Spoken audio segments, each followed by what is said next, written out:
Hi everyone, and welcome back to my channel, or welcome if you are new. My name is Amber, and today we are going to be picking books from my TBR cart to pick my April TBR. So just a little bit of housekeeping. I feel like I should probably explain a little bit of what's been going on.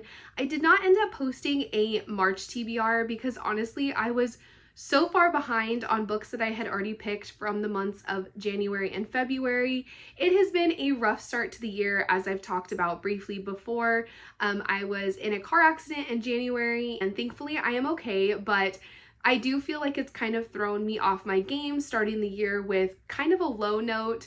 And because of that, I feel like my reading has just been kind of all over the place, and I really just wanted to catch up and finish some of the books that I had already started. So I did do a TBR video in February, but I didn't in March. So you may notice that some of the books that I picked in February are actually back on the cart because I did not get through nearly any of the books that I picked in the month of February. And so I felt like it was just kind of unnecessary and a little bit silly to try and do a March TBR when I already knew that I was struggling to catch up with the books that I was already in the middle of. And also a side note, because I'm in the middle of so many books, I am working on a new vlog, or potentially even a new series of vlogs, where I am really trying to finish all of the books that I am in the middle of. At the time that I started filming, I was in the middle of 12 books, and I have completed one so far, so we are down to 11, but I really feel like that vlog will help me stay accountable and really push me to finish books that I've already started and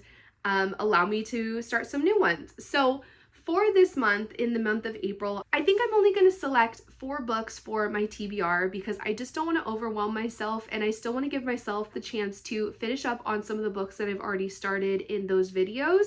So I am just going to stick with 4, I think. I did revamp my TBR jar just a little bit. I had talked about in my February TBR that I really wanted to kind of spruce up my prompts and add some new ones. So I didn't add a ton, but I do have about 10 new prompts in here that I just kind of picked at random or found some prompt ideas online. So let's go ahead. I've talked enough. Let's jump into our first prompt. I'm gonna go with this one.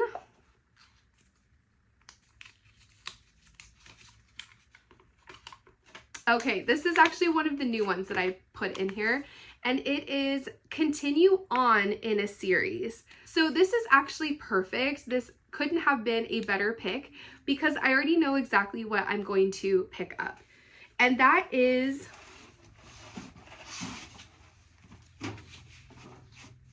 you can probably already tell by the bright colors on the cover.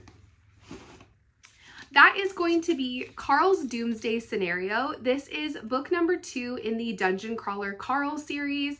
I completed the first one at the very beginning of March. I had picked this one, I want to say, in a January TBR, and I did just finish it a few weeks ago.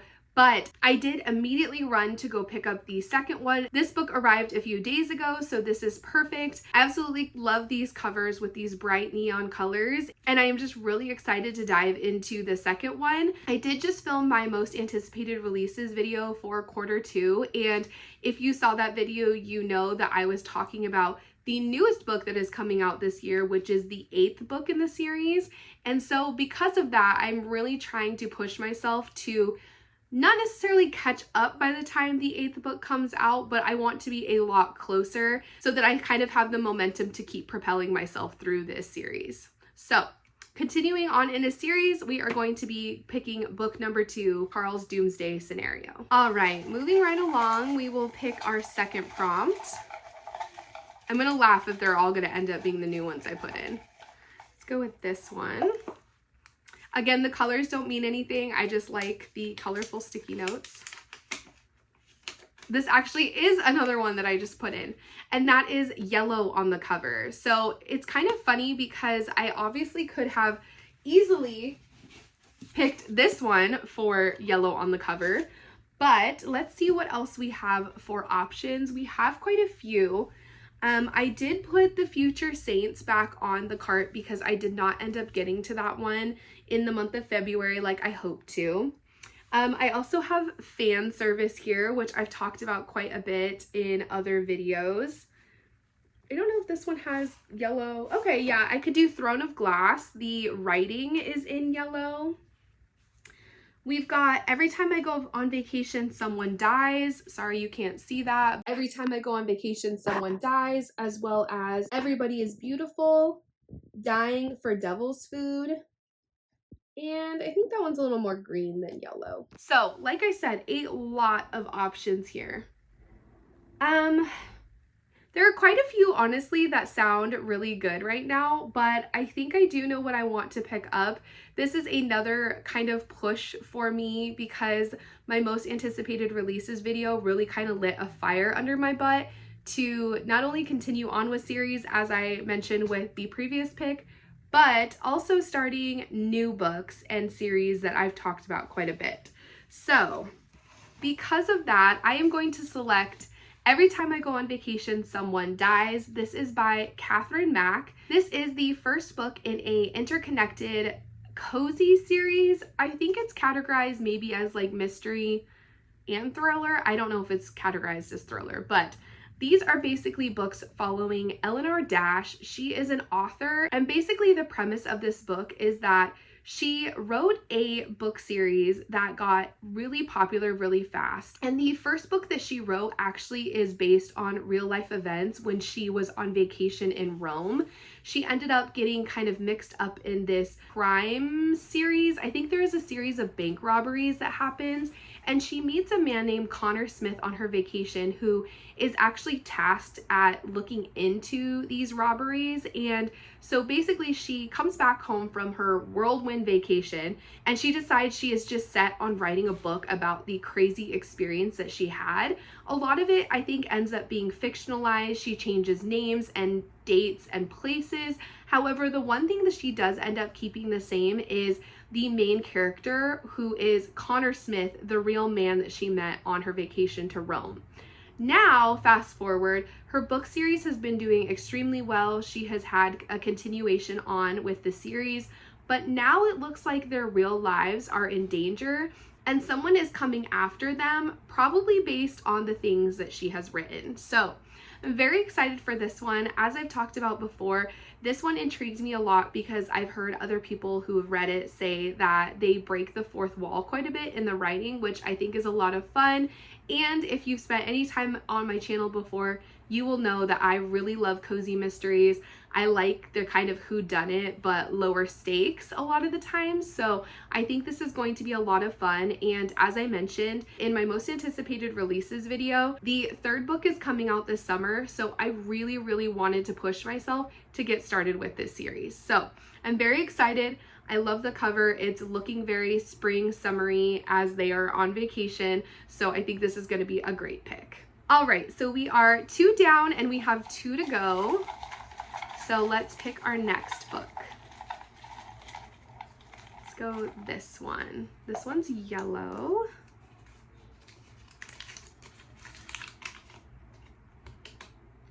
Okay, a genre you don't normally read. I don't think I have a ton on this TBR currently. I would say of the books on my TBR right now, the ones that are shouting to me are probably The Favorites and The Future Saints. I don't read a lot of lit fic, and so those are kind of the ones that are sticking out to me. I would also say that the Everyone is Beautiful, that is by Catherine Center, which I have down here on the bottom, is probably also more lit fic, so I could definitely pick that one as well.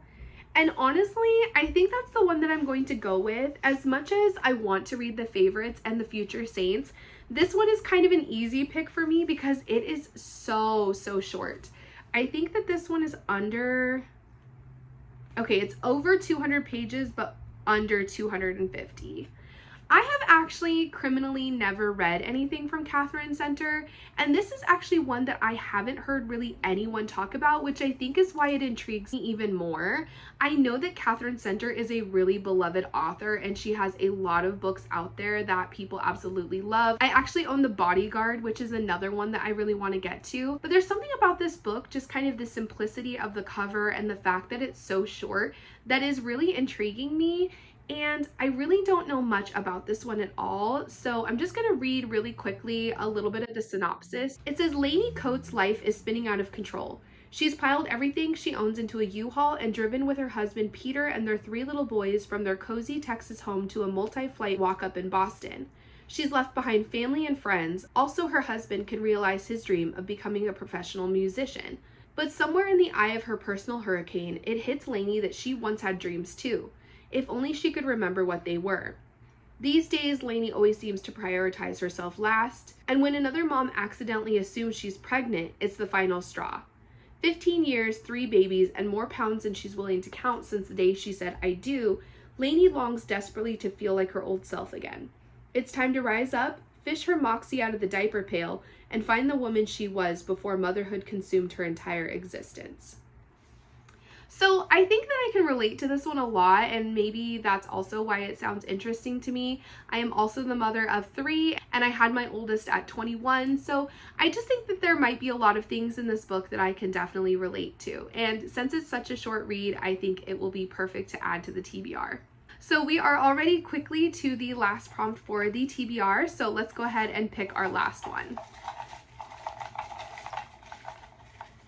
Let's go with, oh, we've got a few stuck and one that tried to jump out. Let's go with this one. Okay, so we have a book with water on the cover, which I might have to look at really quickly because I'm not totally sure what we might have to work with. All right, so I did just a really quick look at the books that we have here, and there are 2 that have water on the cover. And then I do have a 3rd that I realized could work for this prompt as well. So we have It's Not Her by Mary Kubica, as well as The Only One Left by Riley Sager. Those both have water on the cover. And then I noticed that the cover of Icebreaker is on a skating rink, so technically that one could work as well. And I'm trying to think of what I want to select based on the books that I've already chosen. Do I want to go with a romance or a thriller? All right, I have thought it through, and I'm going to go with It's Not Her by Mary Kubica. This is a fairly recent release. I believe it came out in the month of January, and I did talk about this in a recent book haul, but essentially from what I remember, we are following Courtney, and it says that she is going on a family vacation with like most of her family. I believe it's her brother and his kids, as well as her husband, and they are all staying in these like lakeside cabins for their stay. And one night, in the middle of the night, they hear like a blood-curdling scream, and Courtney rushes over to the adjacent cabin where her brother and his family are staying. So it says, there she finds the lifeless bodies of her brother and sister-in-law. Her teenage niece, Reese, is nowhere to be found, while her nephew, Wyatt, lies asleep upstairs unharmed. So essentially, we follow Courtney as she is trying to figure out what in the world happened to her brother and his wife. They immediately think that there was an intruder, but then Reese goes missing, and so she starts to question whether Reese could be involved in this heinous crime. So this one is also on the shorter side. It is just over 300 pages, and I have been intrigued by this one, and I've seen a lot of people talking about it recently, so I am really intrigued to see what I think about it, and I think a thriller would just be a good way to round out this TBR. All right, so these are the books that I have picked for the month of April. I feel like we have a really good mix. We have like a lit fic, more of a sci-fi, a thriller, and a mystery, and also I feel like it's screaming spring. We have almost exclusively yellow and orange on the covers, which is kind of perfect. We even have flowers on this one. So I'm really hoping upon hope that I can actually complete this one for the first time this year. So that is going to do it, guys. Thank you so much for watching. I hope you enjoyed. Please like, comment, and subscribe if you want to stick around and see more of what I get up to. But other than that, I will just see you guys in my next video. Bye!